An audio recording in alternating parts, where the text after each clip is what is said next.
Salam sehat, jumpa lagi dalam Misbah Kehidupan. Kali ini kita akan sharing ujian kejujuran.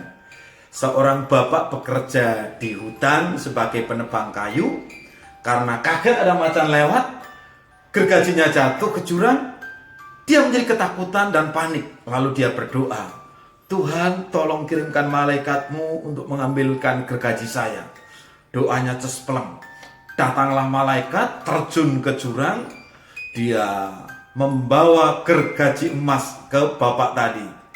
Sambil bertanya, ini bukan pak gergajimu, bukan malaikat. Kemudian malaikat tadi terjun lagi ke jurang. Dia naik membawa gergaji perak. Tanya, ini bukan pak gergajinya, bukan kat. Terjun sekali lagi malaikat tadi ke jurang. Naik dia membawa gergaji yang sebenarnya milik bapak tadi. Kemudian bapak tadi katakan, benar malaikat, itu gergaji saya. Nah, Amsal 27 mengatakan, ia menyediakan pertolongan bagi orang yang jujur, menjadi perisai bagi orang yang tidak bercela lakunya. Setahun kemudian bapak ini mengajak istrinya untuk bekerja di hutan. Namun yang jatuh sekarang adalah istrinya.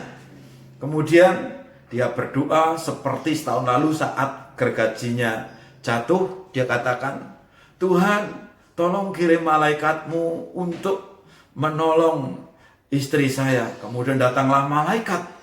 Dan saat itu malaikat membawa seorang wanita yang lebih cantik dari istri bapak tadi. Dan bertanya, Pak, ini bukan istri bapak. Nah, dengan percaya diri bapak tadi katakan, betul malaikat, itu istri saya. Nah, malaikat jadi berpikir, kenapa bapak ini berubah pikiran? Setahun yang lalu dia masih jujur. Ini bukan istrinya. Kenapa dia ngaku ini istrinya?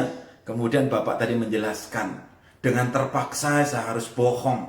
Karena kalau saya bilang itu bukan istri saya, maka malaikat akan membawa yang kedua dan ketiga, dan akhirnya saya akan mendapat 3 istri. Satu saja sudah pusing malaikat, apalagi harus tinggal dengan 3 istri. Malaikat pun akhirnya nimpalin bapak tadi, bro, kamu memang licik. Sebenarnya bukan itu maksudmu, tapi karena kamu sudah bosan dengan istri kamu, makanya kamu memilih untuk itu. Kemudian malaikat dari sontak tendang bapak tadi. Akhirnya dia sampai ke jurang untuk menolong istrinya. Jujurlah, maka pertolongan akan datang. God bless you.